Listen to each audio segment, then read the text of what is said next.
اگر آپ کے ساتھ ناانصافی اور زیادتی کی حد ہو جائے تو صرف اتنا سوچ کر خاموش ہو جانا کہ جو ذات اوپر بیٹھی ہے وہ بہت بے نیاز ہے۔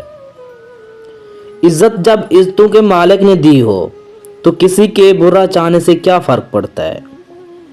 زندگی بہت مختصر ہے، اسے رب کی نافرمانیوں میں ضائع نہ کرو۔ جب آپ کسی کے راستے میں روشنی کرتے ہیں تو آپ کا اپنا راستہ بھی روشن ہو جاتا ہے۔ اے گناہ کرنے والے، گناہ کرتے ہو اور پھر ہنستے ہو، تمہارا یہ ہنسنا اس گناہ سے بڑا گناہ ہے۔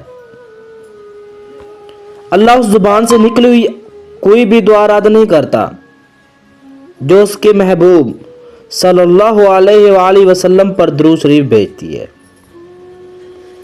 اس وجہ کو ختم کرنے کی کوشش کرو جس کی وجہ سے آپ کو غصہ آتا ہے۔ احساس مضبوط تعلق کی بنیاد ہے، اور احساس ہمیشہ وہی کرتا ہے جو خود غرض نہیں ہوتا۔ لوگوں کا بھلا ضرور کریں، لیکن ان سے یہ امید نہ رکھیں کہ ضرورت پڑنے پر وہ بھی آپ کا بھلا کریں گے۔ ہر کوئی دنیا کو بدلنے کا سوچتا ہے، لیکن خود کو بدلنے کا کوئی نہیں سوچتا۔ بس صبر کرو، انسان کو ہمیشہ اتنی ہی تکلیف ملتی ہے جتنی کہ وہ برداشت کر سکتا ہے۔ جب انسان کا پیٹ بھر جاتا ہے تو اسے کوئی فرق نہیں پڑتا کہ وہ امیر ہے یا غریب۔ اے انسان، تیری غلط بات پہ جو واہ کریں گے وہی لوگ آپ کو تباہ کریں گے۔ جو تعلیم عورت کے سر سے دوپٹہ اور مرد کے دل سے خوف دور کر دے، ایسی تعلیم سے ان پڑھ رہنا بہتر ہے۔ ہم اللہ کو ایک مانتے ہیں، حقیقت میں ہم اللہ کی ایک نہیں مانتے۔ کلاس میں جب اگلے بچے کو مار پڑتی تھی تو ہم سوچتے تھے اب ہماری باری ہے۔ سمجھ میں نہیں آتا جنازہ دیکھ کر ہم یہ کیوں نہیں سوچتے۔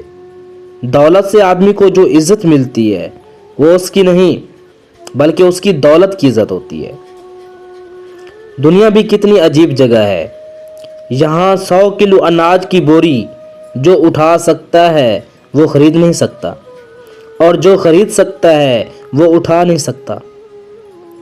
رزق کی خاطر لباس گندا کرنا ضمیر گندا کرنے سے 1000 درجے بہتر ہے۔ کسی کی پہچان علم سے نہیں ہوتی بلکہ ادب سے ہوتی ہے، کیونکہ علم تو ابلیس کے پاس بھی بہت تھا لیکن وہ ادب سے محروم تھا۔ لوگ اچھا پڑھنے اور اچھا لکھنے والے کو قابل انسان سمجھتے ہیں، جبکہ حقیقت میں قابل وہ ہے جو اچھا سوچیں اور اچھا بولیں۔